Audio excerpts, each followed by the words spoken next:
வணக்கம். டிடி தமிழ் செய்திகளுக்காக காயத்ரி. தலைப்புச் செய்திகள்.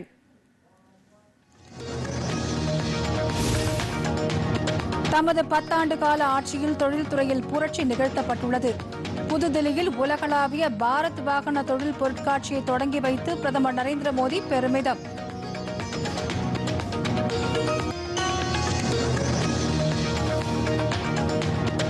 நாட்டின் பண்பாடு கலாச்சாரங்களை கைவினை கலைஞர்கள் உலகிற்கு எடுத்துரைக்கின்றனர். குடியரசுத் தலைவர் திரௌபதி முர்மு பேச்சு.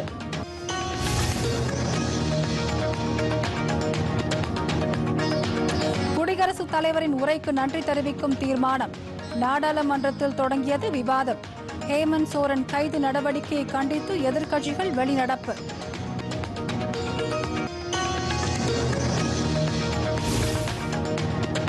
சென்னை உட்பட 8 நகரங்களை அயோத்தியுடன் இணைக்கும் புதிய விமான சேவை காணொலி காட்சி மூலம் தொடங்கி வைத்தார் மத்திய அமைச்சர் ஜோதிராதித்ய சிந்தியா.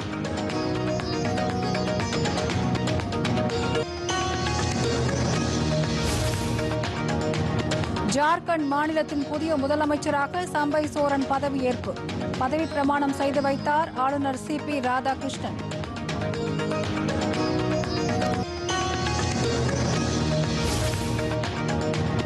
அமலாக்கத்துறை வழக்கு.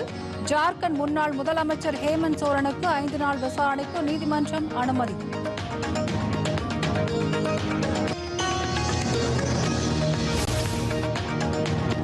இந்தியர்கள் விசா இல்லாமல் பயணிப்பதற்கான அனுமதியை பெற்றுத்தர பல்வேறு நாடுகளுடன் பேச்சு. வெளியுறவுத்துறை இணையமைச்சர் முரளிதரன் தகவல்.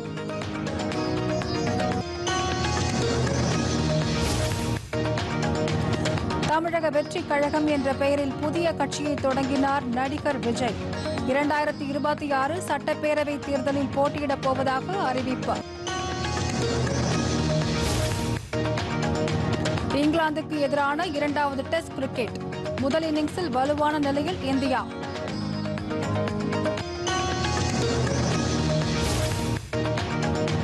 கேலோ இந்தியா குளிர்கால விளையாட்டுப் போட்டிகள் வண்ணமய நிகழ்ச்சிகளுடன் லதாக்கில் இன்று தொடக்கம்.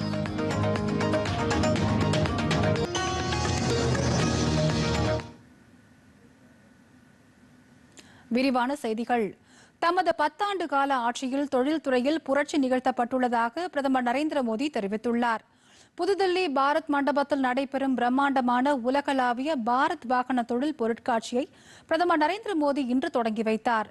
நிகழ்ச்சிக்கு வந்த அவரை தொழில்துறை அமைச்சர் பியூஷ் கோயல் மற்றும் அதிகாரிகள் உள்ளிட்டோர் வரவேற்றனர். இதைத் தொடர்ந்து அங்கு அமைக்கப்பட்டிருந்த அரங்கங்களுக்கு சென்று பார்வையிட்ட பிரதமர் நரேந்திர மோடி நவீன தொழில் உற்பத்தி தொடர்பான தொழில்நுட்பங்களை அங்கிருந்த வல்லுநர்களிடம் கேட்டறிந்தார்.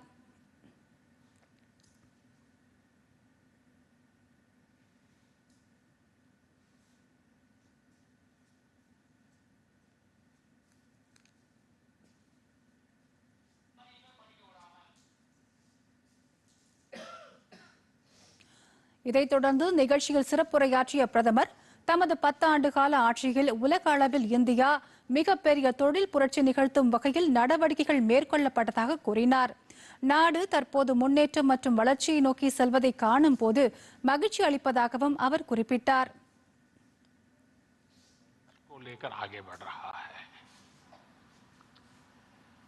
इस लक्ष्य की प्राप्ति में मोबिलिटी सेक्टर एक बहुत बड़ी भूमिका अदा करने वाला है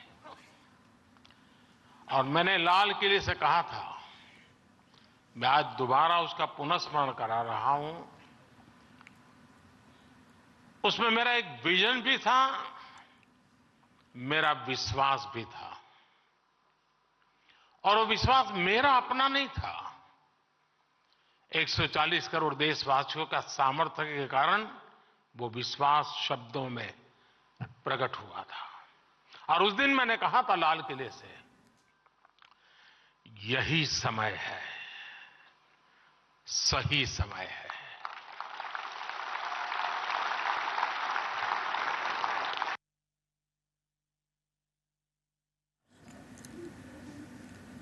இந்த பொருட்காட்சி இந்தியாவில் வாகன தொழில் மற்றும் உதிரி பாகங்கள் உற்பத்தி மற்றும் மதிப்பு சங்கிலிகள் குறித்த திறனை பறைசாற்றுவதாக அமைந்திருந்தது. இந்த பிரம்மாண்டமான எக்ஸ்போ பொருட்காட்சியில் பல்வேறு கண்காட்சிகள், மாநாடுகள், வாங்குவோர் விற்போர் கூட்டங்கள், விவாத அமர்வுகள், சாலை பாதுகாப்பு அரங்கு, வாகன விளையாட்டு போட்டிகள் போன்ற பொதுமக்களை கவரும் பல்வேறு அம்சங்கள் இதில் இடம்பெற்றுள்ளன. 50க்கும் மேற்பட்ட நாடுகளைச் சேர்ந்த 800க்கும் அதிகமான கண்காட்சி அரங்குகள் அமைத்துள்ளன. வாகன தொழிலுக்கான நவீன தொழில்நுட்பங்கள், நீடித்த தீர்வுகள் ஆகியவற்றுக்கு முக்கியத்துவம் அளிக்கப்படுகிறது. உலகம் முழுவதிலும் இருந்து 28 வாகன உற்பத்தி நிறுவனங்கள் இதில் கலந்து கொண்டுள்ளன.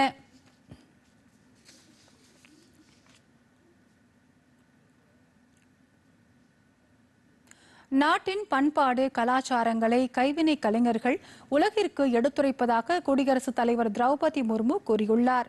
ஹரியானா மாநிலம் ஃபரிதாபாத்தில் உள்ள சூரஜ் குந்தில் சர்வதேச கைவினைப் பொருட்கள் மேளாவை அவர் இன்று தொடங்கி வைத்தார். நிகழ்ச்சியில் பேசிய குடியரசுத் தலைவர், நாட்டில் உள்ள ஒவ்வொரு கலைஞர்களும் கைவினை தொழில்நுட்ப வல்லுநர்களும் இந்தியாவின் பெருமையை உலகிற்கு எடுத்துக் கூறுவதாக தெரிவித்தார். மனித நேயத்தை மக்களிடம் எடுத்துரைக்கும் வகையில் பல்வேறு அழகிய பொருட்களை கைவினை கலைஞர்கள் உருவாக்கி வருவது மகிழ்ச்சி அளிப்பதாகவும் குடியரசுத் தலைவர் கூறினார். இந்த கண்காட்சியில் தான்சானியா நாட்டைச் சேர்ந்த பல்வேறு கைவினை கலைஞர்கள் பங்கேற்றிருப்பது பெருமை அளிப்பதாக திரௌபதி முர்மு தெரிவித்தார். समृद्ध है। गुजरात के विभिन्न क्षेत्रों के शिल्पकार पटोला, रोगन चित्रकारी, टोंगलियान, शाल और कपड़े, बांधनी तथा संकड़ा फर्नीचर जैसी अनेक कलाओं को जीवंत रखते हैं। मैंने कुछ कलाओं का ही नाम लिया है, लेकिन सभी कलाएं अनमोल है और इन कलाओं को आगे बढ़ाने की कलाकारों की मैं सराहना करती हूँ. வரும் 18ஆம் தேதி வரை நடைபெறும் இந்த சர்வதேச கண்காட்சியில் இந்தியா உட்பட 50க்கும் மேற்பட்ட நாடுகள் கலந்து கொண்டிருப்பது குறிப்பிடத்தக்கது.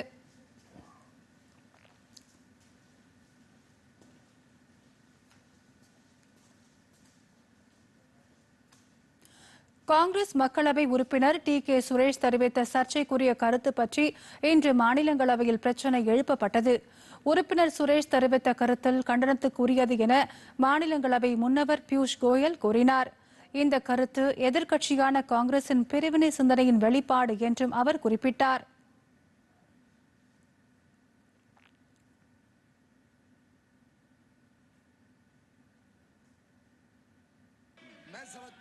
कांग्रेस के अध्यक्ष ने इसमें स्पष्टीकरण करना चाहिए। क्या ये कांग्रेस पार्टी इस वक्तव्य के साथ अपने आप को जोड़ती है? क्या कांग्रेस की सोच में देश की एकता और अखंडता या देश का संविधान कोई मायने रखता है कि नहीं? क्या वो देश को उत्तर और दक्षिण भारत में बांटना चाहते हैं? ये कांग्रेस की सोच के बारे में मैं डिमांड करता हूं कि कांग्रेस के अध्यक्ष संसद में और पूरे देश के सामने स्पष्टीकरण करें। ये विभाजनकारी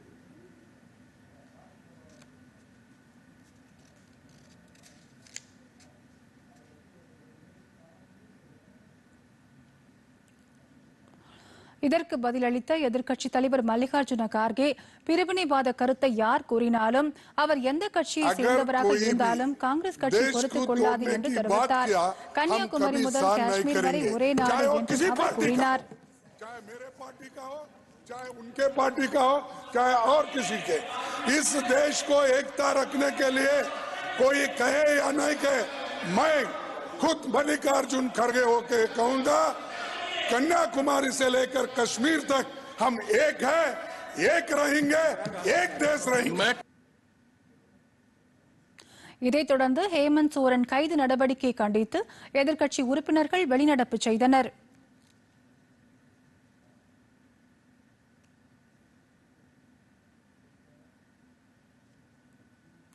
மக்களவையில் பல்வேறு துறைகளில் மத்திய அரசு மேற்கொண்ட நடவடிக்கைகள் தொடர்பாக எழுப்பப்பட்ட கேள்விகளுக்கு அமைச்சர்கள் இன்று எழுத்துப்பூர்வமாக பதிலளித்துள்ளனர். இது குறித்த ஒரு செய்தி தொகுப்பு.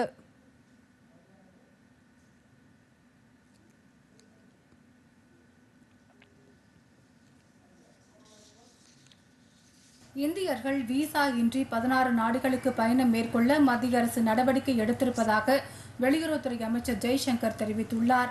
மக்களவையில் இதுகுறித்து எழுப்பப்பட்ட கேள்விக்கு எழுத்துப்பூர்வமாக பதிலளித்துள்ள அவர், இந்தியர்கள் உலகம் முழுவதும் எளிதாக பயணம் மேற்கொள்வதற்கான முயற்சியில் மத்திய வெளியுறவுத்துறை அமைச்சகம் மும்முரமாக ஈடுபட்டு வருவதாக கூறியுள்ளார்.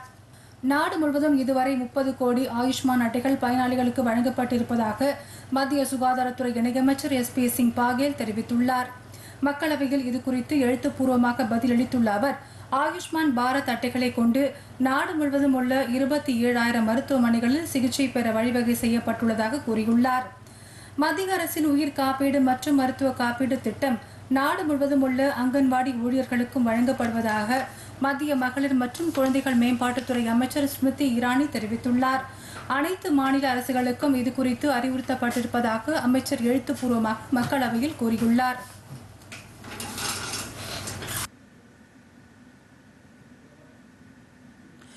நாடாளுமன்றத்தின் இரு அவைகளிலும் குடியரசுத் தலைவர் உரைக்கு நன்றி தெரிவிக்கும் தீர்மானத்தின் மீதான விவாதம் இன்று தொடங்கியது.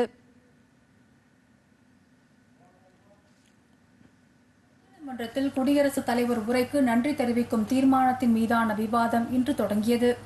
மக்களவையில் பாஜக உறுப்பினர் ஹீனா கவித் பேசுகையில், மகளிர் நலன், ஏழை எளிய மக்களின் வாழ்வாதாரம், இளைஞர் நலன் ஆகியவற்றில் மத்திய அரசு அக்கறை கொண்டு அதற்கான திட்டங்களை சிறப்பாக செயல்படுத்தி வருவதாக கூறினார். 2014ஆம் ஆண்டுக்கு பின் பிரதமர் நரேந்திர மோடி தலைமையிலான ஆட்சியில் நாடாளுமன்றத்தில் மகளிருக்கான 33% இடஒதுக்கீடு கொண்டுவரப்பட்டிருப்பது வரலாற்று சிறப்புமிக்க சாதனை என்றும் ஹீனா கவித் தெரிவித்தார். மத்திய அமைச்சர் SP சிங் பாகேல் உரையாற்றுகையில், ஊழலற்ற நிர்வாகத்தை பாஜக அரசு 10 ஆண்டுகளாக மேற்கொண்டு வருவதாக பெருமிதம் தெரிவித்தார். ஊழல், குடும்ப அரசியல், அநீதிக்கு எதிராக பிரதமர் தொடர்ச்சியாக குரல் எழுப்பி நாட்டை வளர்ச்சி பாதையில் கொண்டு செல்வதாக அமைச்சர் கூறினார். மத்திய அரசின் மக்கள் நல திட்டங்களையும் அமைச்சர் மக்களவையில் பட்டியலிட்டார். यहाँ से मोदी जी ने कहा जीरो बैलेंस में जनधन खाते। अध्यक्ष महोदय, सभापति महोदय, मैं स्वास्थ्य राज्य मंत्री हूं, लेकिन WHO से आजकल मुझे अच्छा लग रहा है DBT। ये शताब्दी का सबसे अच्छा एब्रीविएशन है, डायरेक्ट बेनिफिट ट्रांसफर। अब 1 रुपया जाता है तो 15 नहीं पहुंचते हैं। किसान सम्मान निधि का अगर 2000 की एक बटन दबाते हैं तो 1999 रुपए 99 पैसे किसान के पास नहीं पहुंचता है, सीधे 2000 पहुंचता है. OSR காங்கிரஸ் உறுப்பினர் சத்யவதி பேசுகையில், பாஜக ஆட்சியில் விண்வெளி திட்டங்கள் வெற்றிகரமாக செயல்படுத்தப்படுவதாக பாராட்டு தெரிவித்தார். பாஜக ஆட்சியில் மத்திய விசாரணை முகமைகள் சுதந்திரமாக செயல்படவில்லை என்று காங்கிரஸ் உறுப்பினர் கௌரவ் கோகாய் குறை கூறினார். எதிர்க்கட்சி உறுப்பினர்கள் இடைநீக்கம் செய்யப்பட்ட நேரத்தில் 14 மசோதாக்கள் நிறைவேற்றப்பட்டது ஏற்கத்தக்கது அல்ல என்றும் கூறினார். திரிணாமுல் காங்கிரஸ் உறுப்பினர் ககோலி கோஷ், திமுக உறுப்பினர் TR பாலு, தேசியவாத காங்கிரஸ் கட்சி உறுப்பினர் அமோல் கோல்கி உள்ளிட்டோரும் மத்திய அரசு எதிர்க்கட்சிகள் ஆளும் மாநிலங்களுக்கு முறையாக நிதி ஒதுக்குவதில்லை என்று விமர்சித்தனர்.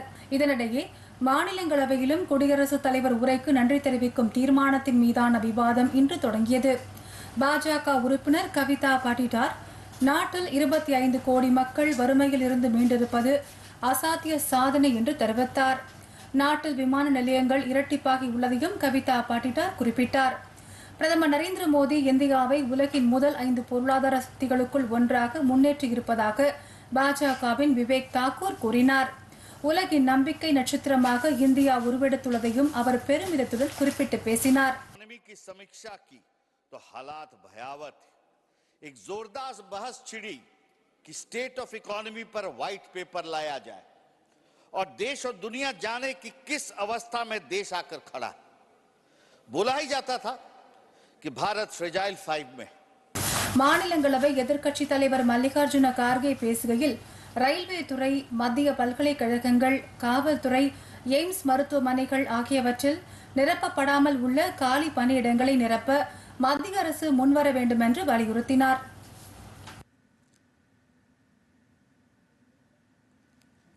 ஜார்க்கண்ட் மாநிலத்தின் புதிய முதலமைச்சராக சம்பாய் சோரன் இன்று பதவியேற்றுக் கொண்டார். ஆளுநர் மாளிகையில் நடைபெற்ற எளிய நிகழ்ச்சியில் சம்பாய் சோரனுக்கு ஆளுநர் CP ராதாகிருஷ்ணன் பதவி பிரமாணமும் ரகசிய காப்பு பிரமாணமும் செய்து வைத்தார்.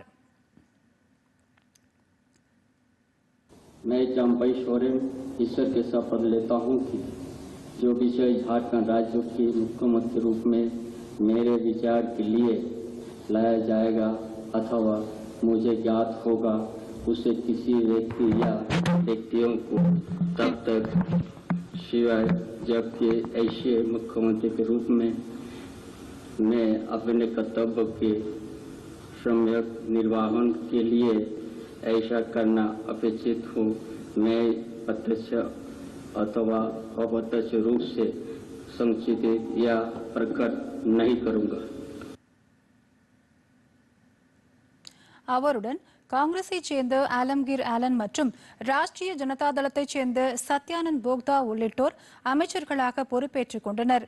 முதலமைச்சர் சம்பாய் சோரன் 10 நாட்களுக்குள் சட்டப்பேரவையில் பெரும்பான்மையை நிரூபிக்க வேண்டும் என்று ஆளுநர் CP ராதாகிருஷ்ணன் உத்தரவிட்டுள்ளார். 81 உறுப்பினர்களை கொண்ட சட்டப்பேரவையில் ஜார்க்கண்ட் முக்தி மோர்ச்சா, காங்கிரஸ், ராஷ்டிரிய ஜனதா கட்சி கூட்டணிக்கு 47 உறுப்பினர்களின் பலம் உள்ளது.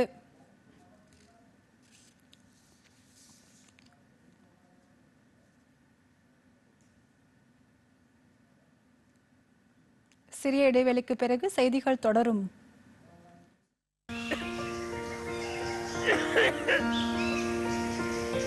அட பிரதர், உங்களுக்கு அதிக இருமல இருக்கு? வாங்க, இங்க பக்கத்துல தான் ஆயுஷ்மான் ஆரோக்கிய மந்திர் இருக்கு. நான் உங்களுக்கு காட்டுறேன். சோதனை அப்புறம் சிகிச்சை ரெண்டும் இலவசமா கிடைக்கும். ஏதாவது பெருசா நடந்தா? அப்ப ஆயுஷ்மான் கார்டு தான் இருக்குல்ல. 5 லட்சம் வரைக்கும் இலவச சிகிச்சை எந்த நேரத்திலையும் எப்பவும். மோதிஜியோட கேரண்டி இது. ஓ அப்பா என் முன்னாடி தான் கார்டு பண்ணிக்கிட்டாரு. இன்னும் சொல்லட்டுமா? மோதிஜி பிரதம மந்திரி பாரதிய ஜன் ஔஷதி மையத்தை திறந்து விலை அதிக மருந்துகள் இருந்து நம்ம எல்லாரையும் காப்பாத்திருக்காரு. இங்க மருந்துகள் மலிவா தரத்தோட கிடைக்குது. இது எனக்கு தெரியும். அப்பாவும் அங்கிருந்தா மருந்து வாங்குறாரு. பாத்தியா, அனைவருக்கும் தரமான சுகாதார சேவையை வழங்குவதற்கு மோதிஜியோட கேரண்டி கோடிக்கணக்கான மக்கள் பயன்படுத்துறாங்க. வா, நாம பயன்படுத்துவோம். मोदी की गारंटी यानी हर गारंटी पूरा होने की गारंटी. விலை உயர்ந்த சிகிச்சையிலிருந்து விடுதலை, மோதியின் கேரண்டி.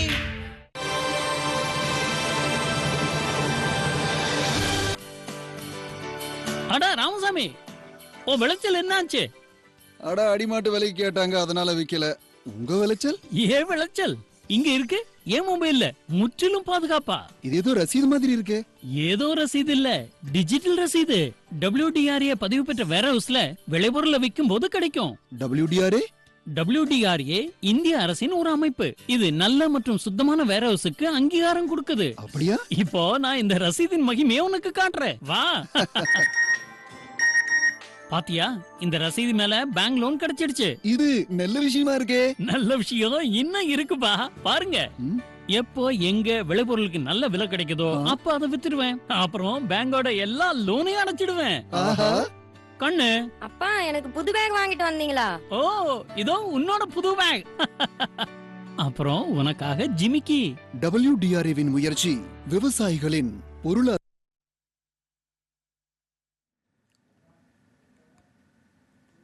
செய்திகள் தொடர்கின்றன. ஜார்க்கண்ட் முன்னாள் முதலமைச்சர் ஹேமந்த் சோரனை 5 நாட்கள் காவலில் எடுத்து விசாரிக்க அனுமதி உள்ளிட்ட தேசிய செய்திகள் சிலவற்றை தற்போது காணலாம்.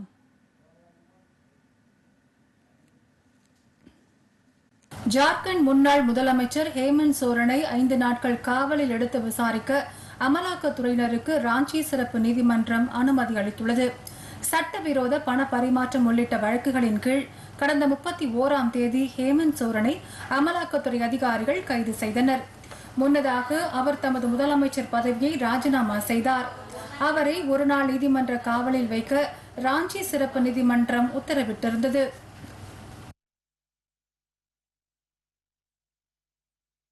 சென்னை உட்பட 8 நகரங்களை அயோத்தியுடன் இணைக்கும் புதிய விமான சேவைகளை மத்திய சிவில் விமான போக்குவரத்து துறை அமைச்சர் ஜோதிராதித்ய சிந்தியா கொடியசைத்து தொடங்கி வைத்தார். பின்னர் தில்லியில் விமான நிலையத்தில் விமான நிலைய இயக்குநர்கள் மற்றும் குடியுரிமைத்துறை அதிகாரிகளுடன் ஆலோசனை நடத்திய அமைச்சர் சிந்தியா விசா பரிசோதனை நடவடிக்கைகள் மற்றும் வெளிநாட்டு பயணிகளுக்கான பாதுகாப்பு பணிகளை துரிதப்படுத்த வேண்டும் என்றும் இதற்காக நவீன தொழில்நுட்பங்களை பயன்படுத்த வேண்டும் என்றும் வலியுறுத்தினார். விலைவாசி உயர்வை கட்டுப்படுத்தும் வகையில் மத்திய உணவு மற்றும் பொது விநியோகத்துறை அமைச்சகம் புதிய கட்டுப்பாடுகளை அறிவித்துள்ளது. தில்லியில் செய்தியாளரிடம் பேசிய அமைச்சகத்தின் செயலாளர் சஞ்சீவ் சோப்ரா, இந்த புதிய நடவடிக்கைகளின் மூலம் வணிக நிறுவனங்கள் தங்களிடம் இருப்பில் வைத்திருக்கும் பொருட்களின் நிலவரங்களை அரசுக்கு தெரிவிக்க வேண்டும் என்று கூறினார். பாரத் அரிசி என்ற பெயரில் புதிய அரிசி அடுத்த வாரம் அறிமுகப்படுத்தப்படும் என்றும் 1 கிலோ 29 ரூபாய்க்கு அனைத்து பொது விற்பனை நிலையங்களிலும் விநியோகம் செய்யப்படும் என்றும் அவர் தெரிவித்தார். எனது இளைய பாரதம் இணையதளத்தில் சென்ற மாதம் 31ஆம் தேதி நிலவரப்படி 1,45,00,000த்திற்கும் அதிகமான பதிவுகள் செய்யப்பட்டுள்ளன. கடந்த ஆண்டு புதுதில்லியில் பிரதமர் நரேந்திர மோடி இந்த தளத்தை அறிமுகப்படுத்திய நிலையில் இளைஞர்களின் விருப்பங்களை நனவாக்கவும் அதிகாரம் அளிப்பதற்கும் வளர்ச்சியடைந்த பாரதம் உருவாக்கத்திற்கு சமமான வாய்ப்புகளை இது வழங்குவதாக மத்திய அரசு தெரிவித்துள்ளது.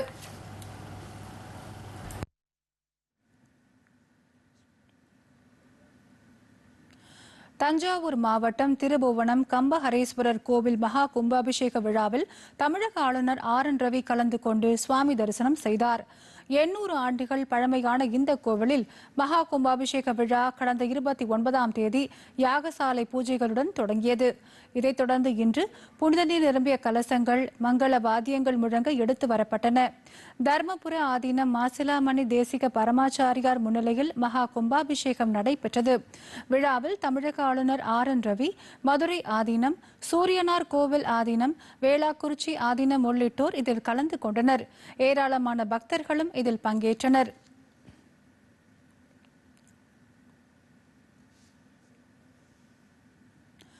தமிழகத்தின் முக்கிய ஆறுகளில் ஒன்றான பாலாறு தோல் தொழிற்சாலைகளால் பாதிக்கப்பட்டுள்ளதாக மாநில பாஜக தலைவர் அண்ணாமலை தெரிவித்துள்ளார்.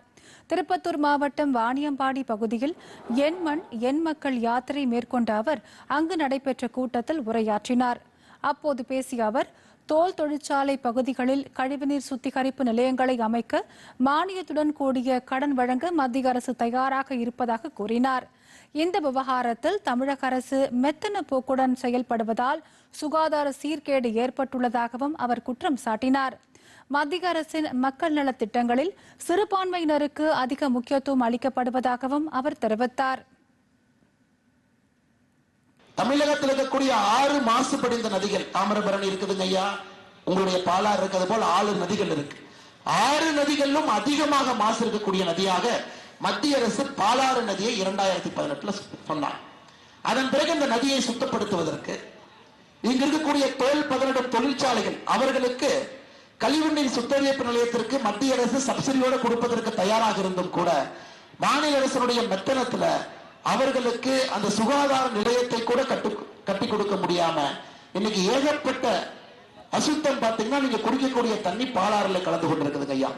சுத்தமான ஆற்று தண்ணீர் எவ்வளவு இருக்குன்னு பாத்தீங்கன்னா எந்தெந்த மாநிலத்துல குடிக்கிற அளவுக்கு ஆற்றுல தண்ணி இருக்குன்னா கடைசியிலிருந்து 3வது இடத்துல தமிழகம் இருக்கு.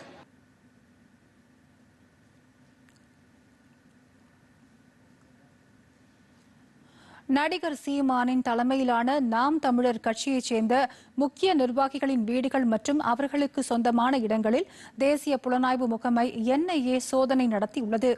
கோவை, திருச்சி, தென்காசி, சிவகங்கை ஆகிய மாவட்டங்களில் இந்த சோதனை நடந்துள்ளது. திருச்சியில் நாம் தமிழர் மாநில கொள்கை பரப்பு செயலாளர் சாட்டை துரைமுருகனிடம் NIA அதிகாரிகள் 3 மணி நேரத்திற்கும் மேலாக சோதனை நடத்தினர். இதில் முக்கிய ஆவணங்கள் கைப்பற்றப்பட்டதாக கூறப்படுகிறது. தடை செய்யப்பட்ட இயக்கத்தை மீட்டுருவாக்கும் செய்யும் நோக்கில் பல்வேறு நாடுகளில் நிதி திரட்டியதாக புகார் எழுந்ததை அடுத்து இந்த சோதனை நடந்ததாக தெரிகிறது.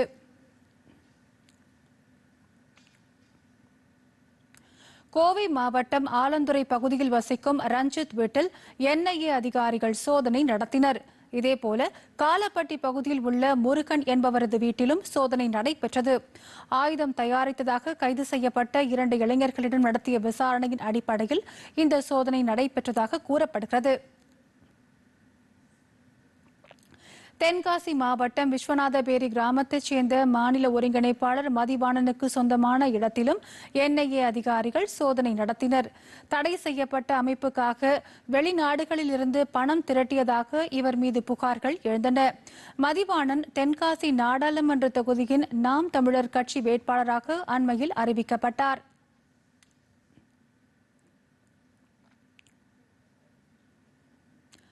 தமிழக வெற்றி கழகம் என்ற புதிய கட்சியை தொடங்கியுள்ள நடிகர் விஜய் வரும் நாடாளுமன்ற தேர்தலில் போட்டியிடப் போவதில்லை என்று கூறியுள்ளார்.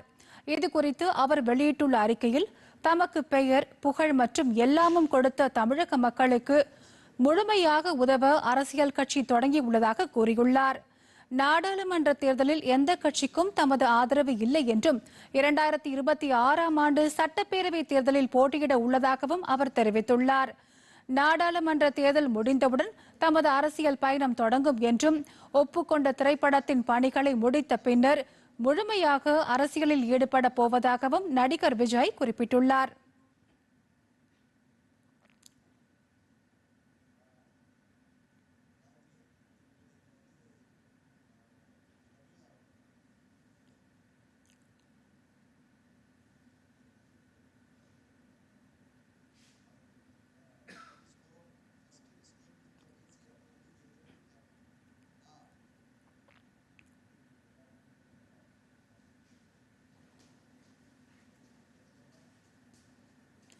இப்போது புதிய அரசியல் கட்சிகளின் பிரவேசம், அரசியல் கூட்டணி கணக்குகள் போன்றவை குறித்து மூத்த பத்திரிகையாளர் துரை கருணாவுடன் உரையாடுகிறார் எமது செய்தியாளர் ஷர்மிளா. ஷர்மிளா, நீங்கள் தொடரலாம். நன்றி காயத்ரி. டிடி தமிழ் நேயர்களுக்கு வணக்கம். இன்று நடிகர் விஜய் தன்னுடைய அரசியல் பயணத்தை தொடங்கியிருக்கிறார். அவருடைய கட்சிக்கு தமிழக வெற்றி கழகம் என்று பெயர் சூட்டப்பட்டிருக்கிறது. இது குறித்த பல்வேறு விவரங்களை வழங்குவதற்காக நமது அரங்கத்தில் மூத்த பத்திரிகையாளர் துரை கருணா அவர்கள் இருக்கிறார். அவரிடம் பேசலாம். வணக்கம் சார். வணக்கம் சகோதரி. சார், இன்னைக்கு நடிகர் விஜய் தமிழக வெற்றி கழகம் என்று அவருடைய கட்சியை அறிவித்திருக்கிறார். பல்வேறு எதிர்பார்ப்புகள் இருந்தது. ஆனால் இன்றைய தினம் அவர் இந்த அறிவிப்பு வெளியாகி இருப்பது எப்படி இருக்கும்? அவருடைய பயணம், அரசியல் பயணம் எப்படி இருக்கும்? நடிகர் விஜய் அவர்கள் அரசியல் களத்தில் இறங்குகிற பொழுது வெற்றியை குறிக்கோளாக வைத்து இறங்குகிறார் அப்படிங்கிற மாதிரி தமிழக வெற்றி கழகம் என்று பெயர் சூட்டியிருக்கார். வரவேற்போம், பாராட்டுவோம்.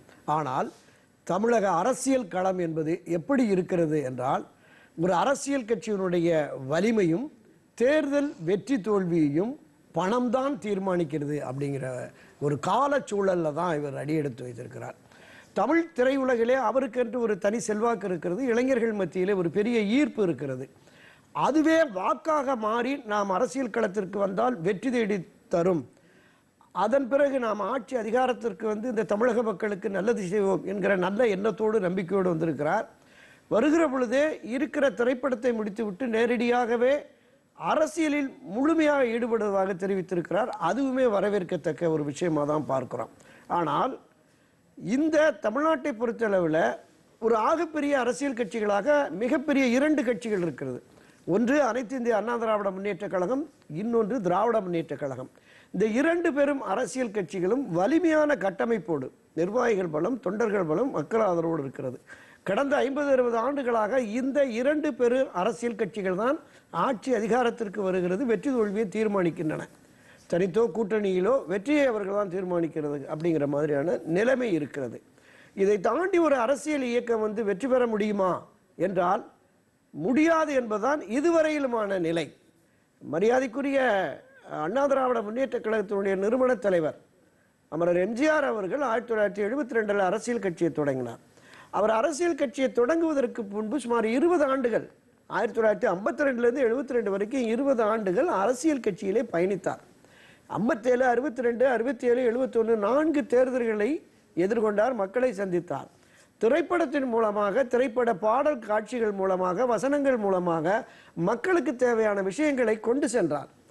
அந்த படத்தில் வருகிற காட்சிகள் எல்லோருமே ஏழை எளிய மக்களுடைய வாழ்க்கை தரத்தை உயர்த்துவது, சாதாரண சாமானிய மக்களுடைய வாழ்க்கையில முன்னேற்றத்தை கொண்டு வருவது, பாதிக்கப்பட்ட மக்களை அதிலிருந்து மீட்டெடுப்பது என்கிற மாதிரியான காட்சிகள் தான் அதில் இடம்பெறும். அதன் மூலமாக மக்களுடைய செல்வாக்கு இருந்தது.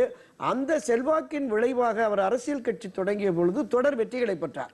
1973, 74, 77, 80, 84 தமிழக சட்டப்பேரவையுடைய 3 பொதுத் தேர்தல்களிலும் ஒரு மிகப்பெரிய ஆட்ரிக் வெற்றியை பெற்றார். ஒரு 10-13 ஆண்டுகள் திராவிட முன்னேற்ற கழகத்தை கோட்டை பக்கமே வர முடியாத அளவிற்கு ஒரு மிகப்பெரிய அரசியல் ராஜதந்திரி, சாணக்கியன் என்று பேசப்பட்ட மரியாதைக்குரிய திரு கருணாநிதி தலைமையிலான திமுகவை எதிர்த்து வெற்றி கண்டார் அப்படிங்கிறதான். அதை தொடர்ந்தும் இந்த திரையுலகத்தில் நடிகர் திரு சிவாஜி கணேசன், மரியாதைக்குரிய டி ராஜேந்தர் அவர்கள், பாக்யராஜ் அவர்கள் எல்லோருமே முயற்சித்து பார்த்தார்கள். இப்பவும் களத்தில் இருக்கிற நடிகர் சரத்குமார் அவர்கள், விஜயகாந்த் அவர்கள் மிகப்பெரிய அளவில் ஒரு கட்டமைப்போடு இப்போது விஜய் எப்படி வருகிறாரோ அதே போல 10-15 ஆண்டுகளுக்கு முன்பு மரியாதைக்குரிய அண்மையில் மறைந்த விஜயகாந்த் அவர்களும் ஒரு கட்டமைப்பை உருவாக்கினார். அந்த நடிகர் சங்கத்துக்கு கொடி, தனி கொடி, அது ஒரு தனி அமைப்பு. ஒரு அரசியல் கட்சியை போலவே கிளை, பேரூர், ஒன்றியம், நகரம், மாவட்டம் என்று அதை சரியாக கட்டமைத்து வந்தார். அவராலேயே முடியவில்லை. இந்த சூழலில் மரியாதைக்குரிய சீமான் அவர்களும் திரைத்துறையிலிருந்து தான் வந்தார். களத்துக்கு வந்தார். 1%, 2% ஏறத்தாழ ஒரு 6-7% வாக்குகளை வாங்கிட்டார்.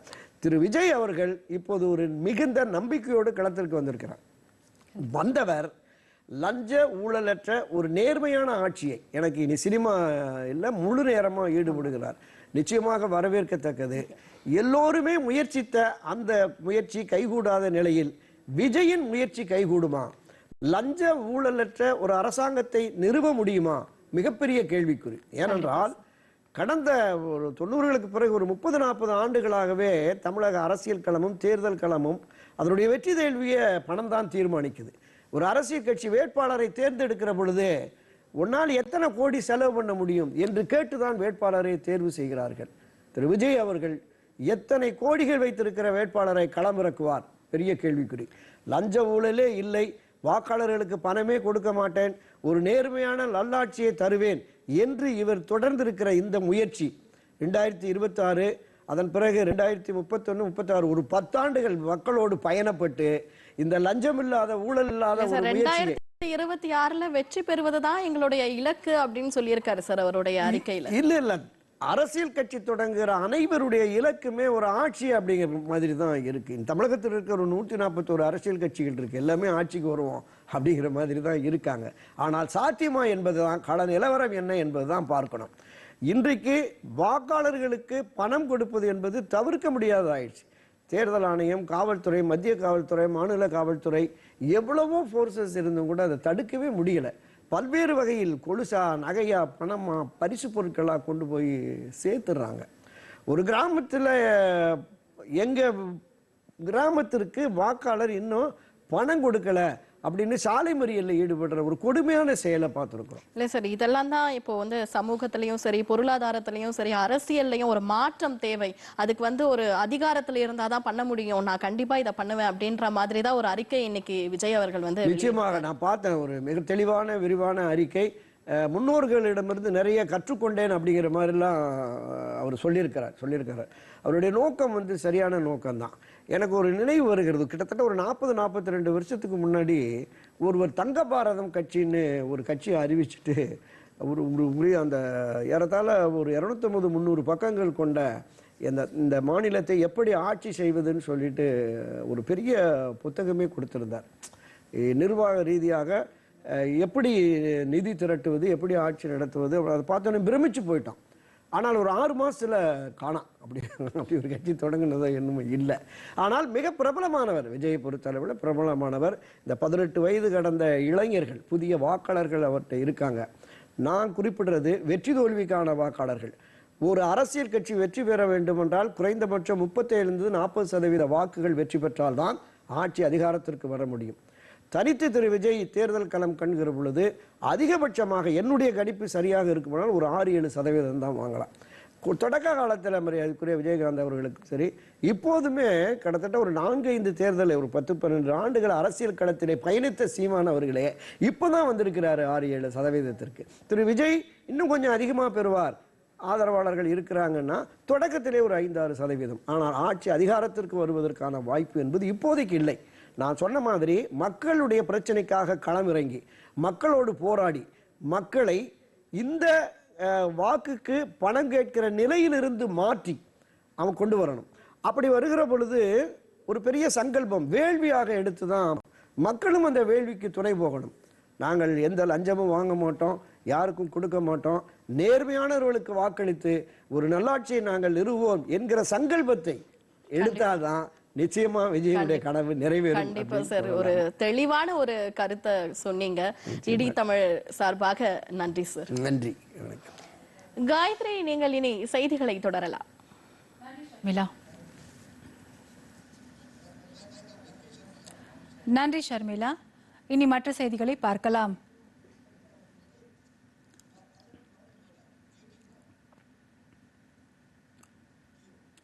கற்றலில் கேட்டல் நன்று, கேட்டலில் பார்த்தல் நன்று என்பதால் பள்ளி மாணவ மாணவிகளுக்கு கடல்வாழ் உயிரினங்களின் முக்கியத்துவம் குறித்த விழிப்புணர்வு கண்காட்சி தூத்துக்குடியில் நடத்தப்பட்டது.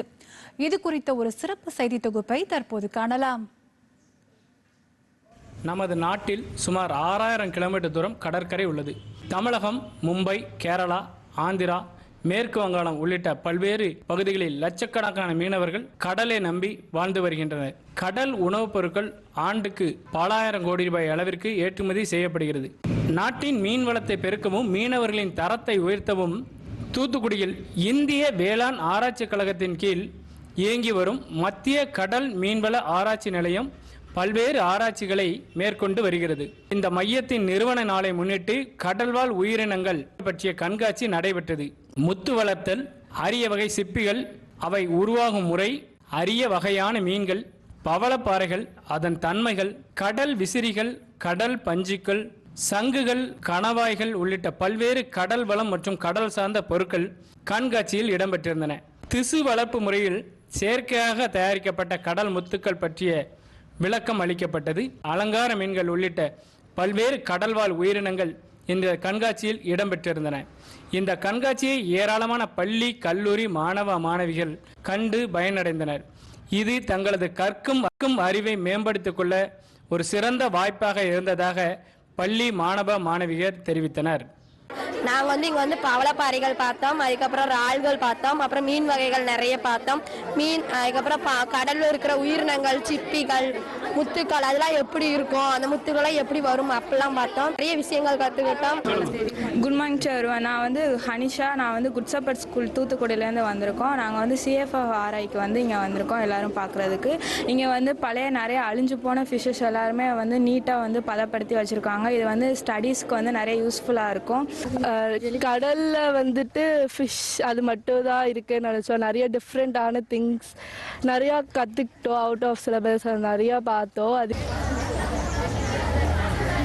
கடல்வாழ் அரிய வகை உயிரினங்களை பாதுகாப்பதற்காக அரசு பல்வேறு நடவடிக்கைகளை மேற்கொண்டு வருகிறது. சுற்றுச்சூழலுக்கு பாதிப்பையும் ஏற்படுத்த வகையில் பள்ளி, கல்லூரி மாணவ மாணவியரிடம் இதுபோன்ற விழிப்புணர்வு ஏற்படுத்தும் வகையில் அமைக்கப்பட்டுள்ள கண்காட்சியானது வரவேற்பை பெற்றுள்ளது.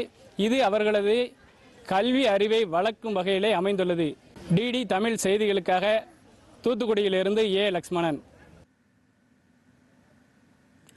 உலக சதுப்பு நில தினத்தையொட்டி தமிழக சுற்றுச்சூழல் மற்றும் வன பாதுகாப்புத் துறையின் கூடுதல் செயலாளர் சுப்ரியா சாஹூ அளித்துள்ள நேர்காணலை தற்போது காணலாம். ஃபாரஸ்ட்ஸ் நமக்கு லங்ஸ் மாதிரி தான். ஏன்னா அவங்களுக்கு ஆக்சிஜன் ஃபாரஸ்ட் கொடுக்குறாங்க. பட் அப்படி பார்க்கும்போதே சதுப்பு நிலங்கள் இந்த பிளானட்டோட, இந்த வேர்ல்டோட கிட்னிஸ் மாதிரி இருக்குது. Because they filter water. So இன்னைக்கு பார்க்கும்போது இந்த முக்கியமான தினத்துல வெட்லேண்ட்ஸ் எவ்வளோ பெனிஃபிட்ஸ் கொடுக்குறாங்க. நிறையா ஃபிஷர்மென், நிறையா பீப்புள் வெட்லேண்ட்ஸ்ல டிபெண்ட் ஆயிருக்காங்க. ஒரு 20 வருஷத்துக்கு முன்னாடி இந்த ஸ்டேட்ல ஒரே ஒரு வெட்லேண்ட் இருந்தது, under the Ramsar convention. But last 2 இயர்ஸ்ல நாங்க நிறைய எஃபர்ட்ஸ் எடுத்துட்டு இப்போ 15 புது ராம்சார் கன்வென்ஷன் அக்ரிடிட்டேஷன் வாங்கியிருக்கோம். தமிழ்நாடு இப்போ 16 வெட்லேண்ட்ஸ் ஓட இந்தியாலே டாப் பொசிஷன்ல இருக்குது. நம்மளுடைய இந்த முக்கியமான ஒரு வெட்லேண்ட்ஸ்க்கு ரீஜுவினேட் பண்றதுக்கு, ரெஸ்டோரேஷன் பண்றதுக்கு முயற்சி எடுக்கணும். எல்லாரும் இந்த வெட்லேண்ட்ஸ் சேவ் பண்றதுக்கு முயற்சி எடுக்கணும். So we should join together and save our wetlands. உலக அளவில் ஈரநிலத்தின் முக்கியத்துவத்தை உணர்த்தும் வகையில் ராம்சார் தளம் என மத்திய அரசின் சார்பில் அறிவிக்கப்பட்டு திட்டங்கள் நிறைவேற்றப்பட்டு வருகின்றன. அரியலூர் மாவட்டத்தில் மேற்கொள்ளப்பட்டு வரும் பணிகள் குறித்த செய்தி தொகுப்பை தற்போது காணலாம். அரியலூர் மாவட்டத்தின் முக்கிய சுற்றுலா தலமாக உள்ள கரைவெட்டி பறவைகள் சரணாலய ஏரி 1000 ஏக்கர் பரப்பளவில் அமைந்துள்ளது. இந்த ஏரிக்கு அக்டோபர் முதல் பிப்ரவரி வரையிலான மாதங்களில் பல்வேறு நாடுகளிலிருந்தும் ஆயிரக்கணக்கான பல்வேறு வகையான பறவைகள் ஆண்டுதோறும் வந்து செல்கின்றன. இந்நிலையில் அரியலூர் மாவட்டத்தின் சுற்றுலா தலமாக உள்ள கரைவெட்டி பறவைகள் சரணாலயத்தில் ஈரநில பறவைகள் குறித்த கணக்கெடுப்பு அண்மையில் நடைபெற்றது.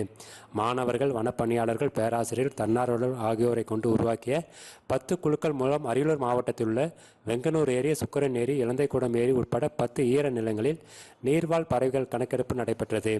இக்கணக்கெடுப்பில் சைபீரியா, மங்கோலியா, ரஷ்யா, தெற்காசிய நாடுகள் மற்றும் வட இந்தியாவிலிருந்தும் பறவைகள் அரியலூர் மாவட்டத்திற்கு வந்திருப்பதாக தெரிய வந்துள்ளது. முக்கியமாக கரைவெட்டி ஏரி, வெங்கனூர், சுக்கிரன் ஆகிய ஏரிகளில் கணக்கெடுப்பின் போது பாம்பு தாரா, சாம்பல் கூளைக்கடா, வெள்ளை அரிவான் மூக்கன், வண்ணநாரை உள்ளிட்ட சுமார் 60க்கும் மேற்பட்ட இனங்களைச் சேர்ந்த 10,000க்கும் மேற்பட்ட பறவைகள் கணக்கீடு செய்யப்பட்டன. கடந்த ஆண்டை விட இவ்வாண்டு பறவைகள் எண்ணிக்கை சற்று அதிகரித்துள்ளதாகவும் கணக்கெடுப்பில் தெரிய வந்தது. இந்நிலையில் கடந்த 1971 ஈரான் நாட்டில் உள்ள ராம்சார் என்ற இடத்தில் நடைபெற்ற ஈர நிலங்கள் பாதுகாப்பு குறித்து நடைபெற்ற கூட்டத்தின் அடிப்படையில் உலகில் உள்ள முக்கியமான ஈர நிலங்களை அடையாளம் கண்டு அதன் முக்கியத்துவத்தை உலக அளவில் எடுத்துக்காட்டி அதன் பாதுகாப்பை உறுதி செய்யும் நோக்கில் அவற்றை ராம்சார் தலம் என்று அறிவிக்கப்படுகிறது. இதனையடுத்து அரியலூர் மாவட்டத்தின் முக்கிய சுற்றுலா தலமாக உள்ள கரைவெட்டி பறவைகள் சரணாலயம் ராம்சார் தலமாக மத்திய அரசு அறிவித்துள்ளது. இது மாவட்ட மக்களிடையே மிகுந்த மகிழ்ச்சியை ஏற்படுத்தியுள்ளது. இதன் மூலம் கரைவெட்டி பறவைகள் சரணாலய ஏரி உலக அளவில் ஈரநிலத்தின் முக்கியத்துவத்தை அடையாளம் காட்டும் வகையில் அமைந்துள்ளதாக மாவட்ட வன அலுவலர் இளங்கோவன் தெரிவித்துள்ளார். ராம்சார் தலமாக இந்த கரைவெட்டி பறவைகள் சரணாலயம் அறிவிக்கப்பட்டதன் மூலமாக இதன் முக்கியத்துவமானது உலக அளவில் அனைவருக்கும் தெரிய வாய்ப்புள்ளது. இதனால் இந்திய அளவில், தமிழ்நாட்டு அளவில் இல்லாமல் இந்திய அளவில் வெளிநாடுகளும் இந்த ராம்சார் தலம் பற்றிய மக்களுக்கு விவரங்கள் தெரியப்பட்டதனால உலகளாவிய சுற்றுலா தலமாக மாறுவதற்கான வாய்ப்பு உள்ளது. இதன் காரணமாக இந்த கரைவெட்டி பறவை சரணாலயத்தை நம்ம மேம்படுத்தி உயிரினங்களின் வாழ்வாதாரத்தை பாதுகாக்கும் பொருட்டு பல்வேறு வளர்ச்சி பணிகள் அடையிறதுக்கு வாய்ப்பு இருக்குது. இதனால் இங்கே அதிக பறவை இனங்களும் வரும், சுற்றுலா பயணிகளும் வரால் இதனால் இங்கே வருவாயை பெருகி இந்த பகுதியோட மக்கள் வாழ்வாதாரம் பெருகிறதுக்கு வாய்ப்பு உள்ளது. மக்களவைத் தேர்தலில் வாக்களிப்பதன் முக்கியத்துவம் குறித்து நாகை மாவட்டத்தில் வாக்காளர்கள் மத்தியில் விழிப்புணர்வு நிகழ்ச்சிகள் நடத்தப்பட்டு வருகின்றன. இது குறித்த ஒரு சிறப்பு செய்தி தொகுப்பை தற்போது காணலாம். தேர்தல் திருவிழா ஜனநாயகத்தின் பெருவிழா ஆகும். ஒவ்வொரு தேர்தலிலும் மக்கள் ஜனநாயக கடமையாற்றிட வாக்களிப்பதன் அவசியம் குறித்து தேர்தல் ஆணையம் பல்வேறு விழிப்புணர்வுகளை ஏற்படுத்தி வருகிறது. நாகை மாவட்டத்தில் மொத்தம் 651 வாக்குச்சாவடி நிலையங்கள் உள்ளன. மொத்தம் 5,49,443 வாக்காளர்கள் உள்ளனர். இதில் 2,62,725 ஆண்களும் 2,80,694 பெண்களும் இதர வகுப்பினர் 24 பேரும் உள்ளனர். இந்த நிலையில் மாவட்டத்தில் மக்களவைத் தேர்தல் 2024 குறித்த விழிப்புணர்வு வாக்காளர்களுக்கு ஏற்படுத்துவதற்காக மக்கள் அதிகம் கூடும் இடங்களில் பிரத்யேக வாகனம் மூலமாக மாதிரி வாக்குச்சாவடிகள் அமைக்கப்பட்டு மின்னணு வாக்குப்பதிவு இயந்திரத்தில் வாக்குப்பதிவு செய்யும் முறை குறித்து எடுத்துரைக்கப்படுகிறது. இதில் விவிபாட் எனப்படும் வாக்காளர் சரிபார்ப்பு காகித தணிக்கை முறை குறித்த விளக்கமும் அளிக்கப்படுகிறது. வாக்காளர்கள் காகித தணிக்கை இயந்திரம் மூலமாக 7 வினாடிகளில் நீங்கள் வாக்களித்த வேட்பாளரின் வரிசை எண், பெயர், சின்னம் ஆகியவை அச்சிட்டு திரையில் வருவதை சரிபார்த்து உறுதி செய்யலாம் என்பது குறித்தும் விழிப்புணர்வுகள் ஏற்படுத்தப்பட்டு வருகிறது. இந்த வாகனத்தில் மாவட்ட தேர்தல் அலுவலரின் அறிவுரைகள் அச்சிடப்பட்டு அவைகள் டிஜிட்டல் தட்டிகள் மூலமாக காட்சிப்படுத்தப்பட்டுள்ளன. மேலும் தேர்தல் தொடர்பான சந்தேகங்களுக்கு பதிலளிக்கும் வகையில் பயிற்சி பெற்ற தேர்தல் ஆணையத்தின் பணியாளர் ஒருவரும் உடன் செல்கிறார். பொதுமக்கள் இந்த மாதிரி வாக்குச்சாவடி வாகனத்தில் வாக்களித்து தங்கள் ஜனநாயக கடமை ஆற்றுவதை குறித்து பயிற்சி முறையில் கண்ணால் காண்பதை மெய் என்ற முறையில் தெரிந்து கொள்ள முடிகிறது. தேர்தல் ஆணையம் வாக்குப்பதிவு இயந்திரத்தின் நம்பகத்தன்மையினை உறுதி செய்யும் வகையில் அனைத்து பொதுமக்களும் கண்டு பயன்படுத்தும் முறைகள் குறித்து எளிதில் புரிந்து கொள்ளும் வகையில் மாதிரி தேர்தல் வாக்குப்பதிவு இயந்திரங்கள் மற்றும் விவிபாட் அமைத்து மாவட்டத்தின் அனைத்து இடங்களுக்கும் சுழற்சி முறையில் இந்த வாகனம் அனுப்பி வைக்கப்படுகிறது. வாகனம் புதிய வாக்காளர்களுக்கு அதிக அளவில் விழிப்புணர்வை ஏற்படுத்தும் வகையில் அமைந்துள்ளதாகவும் பொதுமக்கள் தெரிவித்தனர். இது பற்றி வாகனத்தில் சென்று வரும் தேர்தல் ஆணைய பயிற்சி பெற்ற அலுவலர் பிரபு என்பவர் கூறுகையில், நாங்கள் பார்த்தீங்கன்னா நாகப்பட்டினம் ஆடியோ ஆஃபீஸ்லேருந்து வந்திருக்கோம். இப்போ 2024 மக்களவை தேர்தலை முன்னிட்டு மக்களுக்கு விழிப்புணர்வு ஏற்படுத்துறதுக்காக இந்த வண்டியை வச்சு சுற்றிட்டு இருக்கோம். ஒரு மக்கள் கூடுற இடமா சுற்றிட்டு இருக்கோம். இப்போ பார்த்தீங்கன்னா இது பேலட் யூனிட் இருக்குது, விவிபேட் இருக்குது, சென்ட்ரல் யூனிட் இருக்குது. இப்போ ஒவ்வொரு மக்களை பார்த்தீங்கன்னா எக்ஸ்பிளைன் பண்ணிட்டு இருக்கோம் எப்படி ஓட்டு போடணும்னு. என் பேர் குமார், நாகப்பட்டினத்துலேருந்து இருக்கிறேன். என்னோட தேர்தல் ஆணையத்துலேருந்து வந்திருக்காங்க. அவங்க இது எலக்ட்ரானிக் முறையில் இப்போ ஓட்டு போட கொண்டாந்துருக்காங்க. இது ரொம்ப பயனுள்ளதாக இருக்குது. இதில் இப்போ ஓட்டு போட்டால் இதில் தெரிஞ்சுக்கிறது, இதில் நம்பிக்கைத்துவமாக இருக்குது. இந்த திட்டத்தை ஏற்படுத்தி கொடுத்த அரசாங்கத்துக்கு ரொம்ப நன்றி. மக்களவைத் தேர்தல் 2024 நெருங்கி வரும் சூழ்நிலையில் நாகை மாவட்டத்தை பொறுத்தமட்டில் பொதுமக்களுக்கு விழிப்புணர்வு ஏற்படுத்தப்படுகிறது. குறிப்பாக நாகை மாவட்டத்தில் விவிபாட் முறை, அதாவது தேர்தலில் வாக்களிப்பது நம்பகமான முறையை ஏற்படுத்துவதற்காக, அதாவது குறிப்பாக இளம் வாக்காளர்கள், புதிய வாக்காளர்கள் இந்த முறையை எவ்வாறு பயன்படுத்த வேண்டும் என விழிப்புணர்வு ஏற்படுத்தப்படுகிறது. இதற்காக பிரத்யேகமான முறை தயாரிக்கப்பட்ட வாகனம் ஒன்று மாவட்டம் முழுவதும் மக்கள் அதிகம் கூட்டும் இடங்களில் கொண்டு சென்று இந்த இந்த பிரச்சாரத்தை மேற்கொண்டு வருகிறது. தேர்தல் நெருங்கி வரும் நேரத்தில் தேர்தல் ஆணையமான இத்தகைய ஏற்பாடுகளை செய்திருப்பது பொதுமக்களுக்கு மிகுந்த பயனுள்ளதாக இருப்பதாக பொதுமக்கள் தெரிவித்துள்ளார்கள். நாகையிலிருந்து டிடி தமிழ் செய்திகளுக்காக செல்வன் ஜெபரா. சேலம் மாவட்டத்தில் உள்ள ஈரநில பகுதிகளில் பறவைகளின் எண்ணிக்கை தொடர்ந்து அதிகரித்து வருகிறது. கடந்த ஆண்டை விட தற்போது பறவைகளின் எண்ணிக்கை அதிகரித்து வருவது குறித்த ஒரு சிறப்பு செய்தி தொகுப்பை தற்போது காணலாம்.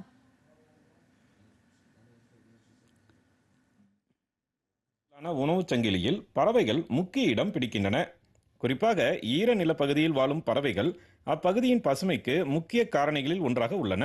ஈரநில பகுதிகளில் வாழும் பறவைகளை கணக்கெடுக்கும் பணி அரசின் சார்பில் ஆண்டுதோறும் நடத்தப்படுகிறது. சேலம் மாவட்ட வனத்துறை சார்பில் கடந்த ஆண்டு நடத்தப்பட்ட பறவைகள் கணக்கெடுப்பில் 148 பறவை இனங்களும் 6000க்கும் மேற்பட்ட பறவைகளும் அடையாளம் காணப்பட்டன. இந்நிலையில் நடப்பாண்டிற்கான கணக்கெடுப்பு சேலம் மாவட்ட வன அலுவலர் காஷ்யப் சஷாங் ரவி தலைமையில் நடைபெற்றது. சேலம் வனக்கோட்டத்தில் 21 ஈரநில பகுதிகள் அடையாளம் காணப்பட்டு அங்கு வாழும் பறவைகள் கணக்கெடுப்பு நடத்தப்பட்டது. இதில் 150க்கும் மேற்பட்ட வனத்துறையினரும் தன்னார்வலர்கள் 50 பேரும் கலந்து கொண்டு பறவைகளை அடையாளம் கண்டு பதிவு செய்தனர்.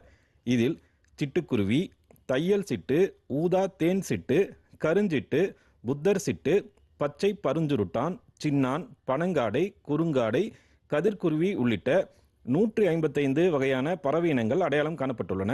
கடந்த ஆண்டை காட்டிலும் சேலம் மாவட்டத்தில் பறவை இனங்களும் பறவைகளின் எண்ணிக்கையும் அதிகரித்து இருப்பதாக கூறுகிறார் உதவி வன பாதுகாவலர் செல்வகுமார். சேலம் வனக்கோட்டத்தில் 21 ஈரநிலங்கள் கண்டறியப்பட்டு அந்த 21 இடங்களில் ஈரநிலங்களுடைய வாழும் வெட்லாண்ட் பேர்ட்ஸினுடைய கணக்கெடுப்பு நடத்தப்பட்டது. அந்த கணக்கெடுப்பின்படி 155 ஈரநில பறவைகளுடைய இனங்கள் கண்டறியப்பட்டுள்ளது. அதனுடைய பறவைகளின் எண்ணிக்கை பார்த்தீங்கன்னா 7450க்கும் அதிகமான பறவைகளின் எண்ணிக்கை உள்ளது. இந்த கணக்கெடுப்பின் மூலம் கடந்த ஆண்டை காட்டிலும் பறவைகளுடைய இனங்களும் மற்றும் பறவைகளுடைய எண்ணிக்கையும் அதிகமாக உள்ளது தெரிய வந்துள்ளது. இந்த கணக்கெடுப்பின் மூலம் அந்த ஈரநிலங்களுடைய வளத்தினை அறியவும் அந்த ஈரநிலங்களுடைய வளத்தினை மேம்படுத்தவும் பயனுள்ளதாக இருக்கும் என்பதால் இந்த கணக்கெடுப்பு நடத்தப்பட்டுள்ளது. சேலம் மாவட்டத்தில் எடுக்கப்பட்ட கணக்கெடுப்பின்படி பறவைகளின் எண்ணிக்கை அதிகரித்திருப்பது இயற்கை ஆர்வலர்களிடையே மிகப்பெரிய மகிழ்ச்சியை ஏற்படுத்தியுள்ளது. சேலத்திலிருந்து ஜி விஜயகுமார். இங்கிலாந்துக்கு எதிரான 2வது கிரிக்கெட் டெஸ்ட் போட்டியில் இந்திய அணி முதல் இன்னிங்ஸில் 6 விக்கெட் இழப்பிற்கு 336 ரன்களை எடுத்துள்ளது. விசாகப்பட்டினத்தில் இன்று தொடங்கிய இந்த போட்டியில் டாஸ் வென்ற இந்திய அணி முதலில் பேட்டிங் செய்ய தீர்மானித்தது. இதையடுத்து களமிறங்கிய இந்திய அணி முதல் இன்னிங்ஸில் 6 விக்கெட் இழந்து 336 ரன் எடுத்துள்ளது. இந்திய அணியில் அதிகபட்சமாக ஜெய்ஸ்வால் ஆட்டமிழக்காமல் 179 ரன்களை எடுத்தார். இரு அணிகளுக்கான முதல் டெஸ்ட் போட்டியில் இங்கிலாந்து வெற்றி பெற்றது குறிப்பிடத்தக்கது. 19 வயதுக்குட்பட்டோருக்கான உலகக்கோப்பை கிரிக்கெட் போட்டியில் சூப்பர் 6 போட்டியில் நேபாளம் அணி வெற்றி பெற 298 ரன் இலக்காக இந்திய அணி நிர்ணயித்துள்ளது. தென்னாப்பிரிக்காவின் ப்ளூம்போண்டாவில் நடைபெற்று வரும் இந்த போட்டியில் டாஸ் வென்ற இந்திய அணி முதலில் பேட்டிங் செய்தது. அதன்படி களமிறங்கிய இந்திய அணி 50 ஓவர் முடிவில் 5 விக்கெட் இழப்பிற்கு 297 ரன் எடுத்தது. இதையடுத்து 298 ரன் எடுத்தால் வெற்றி என்ற இலக்குடன் நேபாள அணி தற்போது விளையாடி வருகிறது. 4வது கேலோ இந்தியா குளிர்கால விளையாட்டுப் போட்டிகள் லடாக்கில் உள்ள லேயில் இன்று தொடங்கின. 5 நாட்கள் நடைபெறும் இந்த போட்டிகளை மத்திய இளைஞர் நலன் மற்றும் விளையாட்டுத்துறை இணையமைச்சர் நிஷித் பிரமாணிக் தொடங்கி வைத்தார். 2 பிரிவாக நடக்கும் இந்த விளையாட்டுப் போட்டிகளை லடாக், ஜம்மு காஷ்மீர் ஆகிய யூனியன் பிரதேசங்கள் கூட்டாக நடத்துகின்றன. Ice hockey, high speed skating ஆகிய விளையாட்டுகளில் 15 மாநிலங்கள், யூனியன் பிரதேசங்களைச் சேர்ந்த 600 விளையாட்டு வீரர்கள் கலந்து கொள்கின்றனர். முதல் பிரிவு லேயிலும், அடுத்த பிரிவு போட்டிகள் காஷ்மீர் பள்ளத்தாக்கில் 21ஆம் தேதி முதல் 25ஆம் தேதி வரையிலும் நடைபெற உள்ளன.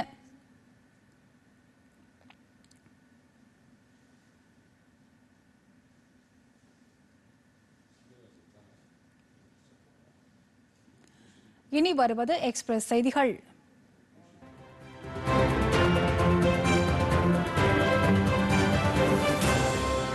உத்தரப்பிரதேச மாநிலம் வாரணாசியில் அமைந்துள்ள ஞானவாபி மசூதியின் தெற்கு பகுதியில் இந்துக்கள் பூஜை நடத்த அனுமதி வழங்கிய மாவட்ட நீதிமன்றத்தின் தீர்ப்பை எதிர்த்து மசூதி நிர்வாகம் தரப்பில் அலகாபாத் உயர்நீதிமன்றத்தில் வழக்கு தொடரப்பட்டது. மசூதி வளாகத்தில் பூஜை நடத்துவதற்கு தடை கோரி தொடரப்பட்ட இந்த வழக்கை இன்று விசாரணைக்கு எடுத்துக்கொண்ட நீதிமன்றம் வாரணாசி நீதிமன்றத்தின் உத்தரவிற்கு தடை விதிக்க மறுப்பு தெரிவித்தது.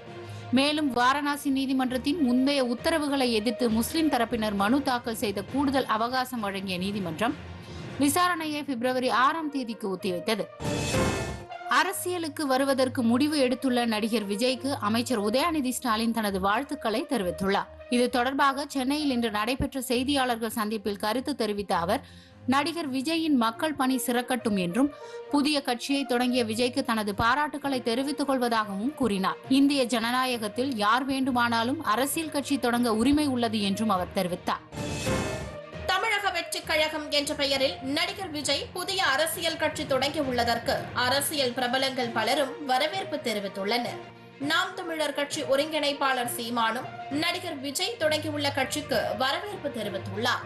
இது தொடர்பாக அவர் கூறுகையில், தமிழக வெற்றி கழகம் என்ற பெயர் நன்றாக உள்ளது என்றும் கட்சி பெயரில் திராவிடம் என்று இல்லாததே பெரிய மாறுதல் தான் என்றும் தெரிவித்துள்ளார். மேலும் அவர் கூறுகையில், நடிகர் விஜய் கட்சி தொடங்கி உள்ளதால் நாம் தமிழர் கட்சிக்கு எந்த பாதிப்பும் இல்லை என்றும் தெரிவித்துள்ளார். திண்டுக்கல் மாவட்டம் ஆத்தூர் ஊராட்சி ஒன்றிய பகுதிகளில் 1,12,00,000 ரூபாய் மதிப்பீட்டிலான முடிவுற்ற திட்டப்பணிகளை ஊரக வளர்ச்சித்துறை அமைச்சர் ஐ. பெரியசாமி பொதுமக்கள் பயன்பாட்டிற்காக இன்று திறந்து வைத்தார். தொடர்ந்து விழாவில் பேசிய அமைச்சர், இன்றைய தினம் அங்கன்வாடி மைய கட்டிடம், நியாய விலைக் கடை, பால் சேகரிப்பு நிலையம் மற்றும் குடிநீர் மேல்நிலை நீர்த்தேக்க தொட்டி ஆகியவை திறக்கப்பட்டுள்ளதாகவும், முதியோர் உதவித்தொகை நிறுத்தப்பட்டவர்களுக்கு தகுதி இருப்பின் அவர்களுக்கு மீண்டும் வழங்க நடவடிக்கை எடுக்கப்பட்டுள்ளதாகவும் தெரிவித்தார். விழாவில் மாவட்ட ஊராட்சி குழு தலைவர் பாஸ்கரன், கூட்டுறவு சங்கங்களின் இணைப்பதிவாளர் காந்திநாதன் உள்பட பலர் கலந்து கொண்டனர். மெட்ரோ ரயில் பயணிகள் தங்களின் பயணச்சீட்டுகளை ONDC நெட்வொர்க்கில் இருந்து நேரடியாக பதிவு செய்து கொள்ள வசதியாக அந்நிறுவனத்துடன் சென்னை மெட்ரோ ரயில் நிறுவனம் ஒப்பந்தம் செய்துள்ளது. அதன்படி மின்னணு வர்த்தகத்திற்கான திறந்த நெட்வொர்க்கில் மெட்ரோ ரயில் பயணச்சீட்டு பெறும் வசதியை சென்னை மெட்ரோ ரயில் நிறுவனத்தின் மேலாண்மை இயக்குநர் சித்திக் இன்று அறிமுகப்படுத்தினார். ONDC நெட்வொர்க்கில் எந்த ஒரு மெட்ரோ ரயிலுக்குமான பயணச்சீட்டை உடனடியாக வாங்க முடியும் என தெரிவிக்கப்பட்டுள்ளது. இந்நிகழ்வில் போக்குவரத்து மற்றும் சாலை பாதுகாப்பு ஆணையாளர் சண்முக சுந்தரம், சென்னை மெட்ரோ ரயில் நிறுவன இயக்குநர் ராஜேஷ் சதுர்வேதி உள்பட பலர் கலந்து கொண்டனர். நாமக்கல்லில் தேசிய சாலை பாதுகாப்பு மாதத்தை முன்னிட்டு தலைக்கவசம் அணிவதன் அவசியத்தை வலியுறுத்தி இன்று இருசக்கர வாகன விழிப்புணர்வு பேரணி நடைபெற்றது. பேரணியை மாவட்ட ஆட்சித்தலைவர் உமா கொடியசைத்து தொடங்கி வைத்தார். இதில் 100க்கும் மேற்பட்ட காவல்துறையினர் பங்கேற்று தலைக்கவசம் அணிந்து ஊர்வலமாக சென்றனர். அப்போது சாலை பாதுகாப்பு குறித்த விழிப்புணர்வு துண்டு பிரசுரங்கள் பொதுமக்களுக்கு விநியோகம் செய்யப்பட்டது. இந்நிகழ்வில் மாவட்ட காவல் கண்காணிப்பாளர் ராஜேஷ் கண்ணன் மற்றும் அதிகாரிகள் உள்பட பலர் கலந்து கொண்டனர். காஞ்சிபுரம் வட்டார போக்குவரத்து அலுவலகம் சார்பில் 35வது சாலை பாதுகாப்பு மாத விழாவின் ஒரு நிகழ்வாக பள்ளி, கல்லூரி மாணவ மாணவிகள் மற்றும் பொதுமக்களுக்கு தொடுதிரை மூலம் விழிப்புணர்வு ஏற்படுத்தப்பட்டது. தமிழ்நாடு அரசு போக்குவரத்து கழகம் பொது மேலாளர் தட்சிணாமூர்த்தி தலைமையில் நடைபெற்ற இந்நிகழ்வில் சாலை பாதுகாப்பு குறித்து ஓட்டுநர்கள் மற்றும் மாணவர்களின் பல்வேறு சந்தேகங்களுக்கு செயல் வடிவில் விளக்கம் அளிக்கப்பட்டது. சாலை பாதுகாப்பில் ஓட்டுநர்களின் பங்கு, சாலையில் வாகன இயக்கத்தின் போது பின்பற்ற வேண்டிய வழிமுறைகள் குறித்தும் எடுத்துரைக்கப்பட்டது. மத்திய அரசு தாக்கல் செய்துள்ள இடைக்கால பட்ஜெட்டில் ரயில்வே துறைக்கு அதிக அளவு நிதி ஒதுக்கீடு செய்திருப்பது வரவேற்கத்தக்கது என்று ரயில்வே தொழிற்சங்க நிர்வாகிகள் தெரிவித்துள்ளனர். இது தொடர்பாக திருவாரூர் மாவட்டம் மன்னார்குடியைச் சேர்ந்த ரயில்வே தொழிற்சங்க நிர்வாகி மனோகரன் செய்தியாளர்களிடம் கூறுகையில், மயிலாடுதுறை, காரைக்குடி இடையிலான ரயில் விரிவாக்க திட்டம், திருச்சி, காரைக்கால் இடையிலான ரயில் பாதை விரிவாக்க திட்டம் ஆகியவற்றுக்கும் போக்குவரத்து நெரிசலை குறைக்க இரட்டை பாதை திட்டங்கள் மற்றும் புதிய ரயில் பாதைகளுக்கும் நிதி ஒதுக்கீடு செய்யப்பட்டுள்ளதால் விவசாய பகுதிகள் மேலும் முன்னேற்றம் அடையும் என்று தெரிவித்துள்ளார். கேரள மாநிலம் வயநாடு பகுதிக்கு சுற்றுலா வந்த பயணிகள் காட்டு யானையிடம் சிக்கி உயிர் தப்பிய காட்சி சமூக வலைதளங்களில் வேகமாக வைரலாகி வருகிறது. வயநாடு கர்நாடக வனப்பகுதியில் சாலையில் குறுக்கிட்ட காட்டு யானையிடம் சிக்கிக் கொண்ட பயணிகள் இருவர் உயிர் தப்பிக்க ஓட்டம் பிடித்த போது அதில் ஒருவர் கால் இடறி கீழே விழுந்தார். அவரை காட்டு யானை ஆக்ரோஷமாக தாக்க முயன்ற போது எதிரே சரக்கு வாகனம் ஒன்றை ஓட்டி வந்த நபர் சாதுரியமாக யானையின் கவனத்தை திசை திருப்பியதால் அந்த பயணி அதிர்ஷ்டவசமாக உயிர் தப்பிய காட்சிகள் கேரளாவை சேர்ந்த பஹாத் என்பவர் தனது செல்போனில் படம் பிடித்து வெளியிட்டுள்ள பரபரப்பு காட்சிகள் சமூக வலைதளங்களை ஆக்கிரமித்துள்ளன. 75வது குடியரசு தின விழா அணிவகுப்பு நிகழ்ச்சியில் பங்கேற்று விருதுகளை பெற்ற தேசிய மாணவர் படை மாணவர்களை தமிழ்நாடு புதுச்சேரி அந்தமான் NCC இயக்குநரகத்தின் துணை தலைமை இயக்குனர் கமட்டூர் அப்துல் குமார் ரஸ்தோஹி பாராட்டினார். அம்ருத் மெல் என்ற NCC மாணவி ராணுவ பிரிவில் தங்கப்பதக்கம் வென்று பிரதமரிடம் இருந்து சிறப்பு பரிசு பெற்றிருந்தார். மஞ்சுஸ்ரீ என்ற மற்றொரு NCCயின் விமானப்படை பிரிவைச் சேர்ந்த மாணவி வெண்கல பதக்கம் பெற்றிருந்தார். பரிசுகளை வென்ற இருவரையும் கமட்டூர் அப்துல் குமார் ரஸ்தோஹி பாராட்டினார். பிரபல பாலிவுட் நடிகை பூனம் பாண்டே உடல்நலக்குறைவு காரணமாக இன்று உயிரிழந்தார். 32 வயதான இவர் மாடலிங் துறையிலும் இந்தி, கன்னடா, தெலுங்கு படங்களிலும் நடித்து புகழ் பெற்றவராவார். கர்ப்பப்பை வாய் புற்றுநோயால் பாதிக்கப்பட்டு சிகிச்சை பெற்று வந்த அவருக்கு உடல்நிலை மோசமானதை அடுத்து மருத்துவமனையில் அனுமதிக்கப்பட்டிருந்தார். இன்று அவர் சிகிச்சை பலனின்றி உயிரிழந்தார். நடிகை பூனம் பாண்டே மரணமடைந்த சம்பவம் அவரது ரசிகர்கள் மத்தியில் அதிர்ச்சியை ஏற்படுத்தியுள்ளது. வடகொரியா தென்கொரியா இடையே பல ஆண்டுகளாக எல்லை பிரச்சினை நீடித்து வரும் நிலையில் அவ்வப்போது ஏவுகணைகளை சோதனை நடத்தி வடகொரியா உலக நாடுகளுக்கு அதிர்ச்சி கொடுத்து வருகிறது. இதன் தொடர்ச்சியாக இன்றும் ஏவுகணை சோதனை நடத்தப்பட்டுள்ளது. வடகொரியாவின் நப்கோ நகரில் உள்ள கப்பல் கட்டும் தளத்தில் போர்க்கப்பல் கட்டும் பணிகளை அதிபர் கிம் ஜாங் உன் ஆய்வு செய்த நிலையில் அவரது முன்னிலையில் ஏவுகணை சோதனை நடத்தப்பட்டுள்ளது. வடகொரியா ஏவிய பல ஏவுகணைகள் தென்கொரிய கடல் எல்லைக்குள் விழுந்துள்ளதாக தகவல் வெளியாகியுள்ளது.